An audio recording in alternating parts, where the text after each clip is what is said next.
माजी मुख्यमंत्री आणि खासदार जगदीश शेट्टर यांनी बेळगाव शहरात प्रस्तावित रिंग रोड व राष्ट्रीय महामार्ग प्रकल्पांना वेग द्यावा असे निर्देश अधिकाऱ्यांना दिले।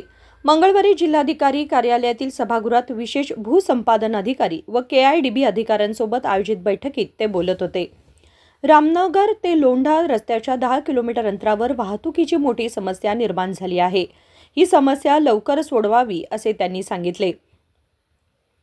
जिल्हाधिकारी मोहम्मद रोशन यांनी सांगितले की रिंग रोडसाठी आवश्यक असलेल्या सुमारे 400 एकर जमिनीचे भूसंपादन बाळकेवाडी, जाडशापूर परिसर आणि इतर ठिकाणी करण्यासाठी निधी उपलब्ध आहे। मार्च 15 ही अंतिम मुदत असल्याने त्याआधीच भूसंपादन प्रक्रिया सुरू करावी असे निर्देश त्यांनी दिले।